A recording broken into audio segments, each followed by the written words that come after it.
Praise the lord.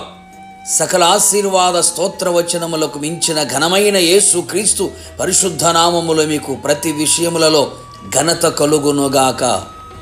ఈ దినపు యేసయ్య జీవపు మాట 119వ కీర్తన 31వ చరణం. నన్ను సిగ్గుపడనీయకుము. యేసు ప్రభువని నోటితో ఒప్పుకొని దేవుడు మృతులలో నుండి ఆయనను లేపెనని విశ్వసించి రక్షింపబడి ఆత్మీయ యాత్రలో ముందుకు కొనసాగుచున్న జీవముగల దేవుని సైన్యములో చేరిన క్రీస్తు యేసు సైనికులారా, ఆయన పేరు పెట్టబడిన ఆయన జనులను ఆయన ఎన్నటికీ సిగ్గుపడనివ్వడు. నా దేవుని ప్రియ దైవ జనాంగమా, దావీదు అనే నీవు కూడా ప్రభువుని అడుగుచున్నావా? నన్ను సిగ్గుపడనీయకుమని.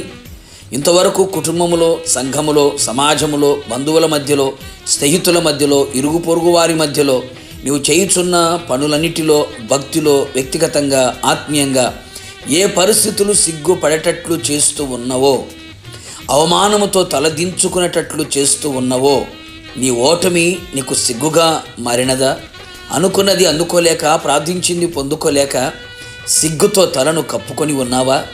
ఏది చేసినా కలిసి రాక, సఫలమవ్వక, పరిస్థితులన్నీ పగపట్టినట్లుగా ప్రతికూలంగా నిలిచి ఉండగా ఏమి చెయ్యాలో దిక్కు తోచక నిరాశతో, అవమానముతో, సిగ్గుతో తల దించుకొని ఉన్నావా?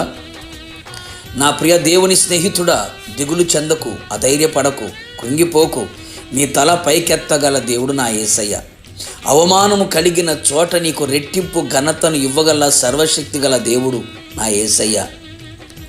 యేసయ్య రక్తముతో కడగబడి, బాప్తిస్మము పొంది, ఆత్మచేత నింపబడి, ఆయన జనముగా, ఆయన పేరు పెట్టబడిన జనముగా నీవు మారుము. నిశ్చయముగా ఆయన నిన్ను సిగ్గుపడనివ్వడు. ఆయన శాసనములను హత్తుకొని నీ హృదయము ఆయన కట్టడల విషయమై నిర్దోషముగా ఉండగలిగితే నిన్ను సిగ్గుపడనివ్వడు. ఆయన ఆజ్ఞలన్నిటినీ లక్ష్యము చేయునప్పుడు నీకు అవమానము కలుగదు. ఆయన యందు సంపూర్ణముగా నమ్మిక ఉంచి ఆయనకు మొర్రపెట్టిన ఎడల సిగ్గుపడక ఉందువు. ఆయన వైపు చూచిన వారు సిగ్గు నందక ఉందురు. నీ ప్రతి విషయములో ఆయన నీకు ఆశ్చర్యకరమైన సహాయము చేయును. నీ కుడి చేతిని పట్టుకొని నీకు సహాయము చేయును. మేఘవాహనుడై నీకు సహాయము చేయుటకు వచ్చును. గనుక మీరెన్నటెన్నటికీ సిగ్గు నందకయు, విస్మయము నందకయు ఉందురు. మనం నమ్మిన యేసయ్య ఎవరో, ఎలాంటివాడో, ఏమి చేయగలడో, ఆయన సామర్థ్యం సమస్తమును నీవు నమ్మిన ఎడల, నమ్మిన వాణ్ణి సంపూర్ణముగా తెలుసుకొనిన ఎడల ఎప్పుడునూ సిగ్గుపడవు అనే సంగతి గుర్తెరుగుము. ఆయన నీకు సిగ్గుపడనివ్వడు అనే సంగతి గుర్తించుకో. నా ప్రియ దేవుని బిడ్డ, ఈ విధముగా ఆయన సన్నిధిలో నిందారహితముగా నడుచుచు నిలుచుచు ఉందాము. ఇక మీదట నీవు, నీ కుటుంబం, నీ కలిగిన సమస్తము ఏ విషయములలో సిగ్గుపడనివ్వకుండా నా యేసయ్య చెయ్యునుగాక. ఇక మీదట సిగ్గుతో తల కప్పుకొనక, భీతి చెందక ఉందువుగాక. ప్రభు ఎదుట ధైర్యముగా నిలిచి ఉండెదవు గాక. ప్రార్థన.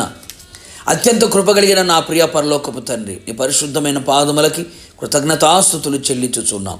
నీ ప్రజలు ఏ పరిస్థితుల మధ్యలో సిగ్గుతో తలదించుకొని, భయముతో, భీతితో, అధైర్యముతో నింపబడి నడిపించబడుతూ ఉన్నారు. కృపతో వారిని జ్ఞాపకము చేసుకొని వారి తల పైకెత్తబడినట్లుగా, సిగ్గుకు, అవమానమునకు బదులుగా రెట్టింపు ఘనత కలుగునట్లుగా ప్రతి విషయంలో మీరే సహాయము చేయుచు వారి జీవితంలో గొప్ప ఘనతను కలుగు చేయమని కోరుతూ ఉన్నాం. నిశ్చయముగా నమ్మిన బిడల్ని సిగ్గుపరిచే దేవుడు కాదు ప్రభువా. నేందు విశ్వాసం ఉంచు వారిని సిగ్గుపరిచే దేవుడు కానే కాదు.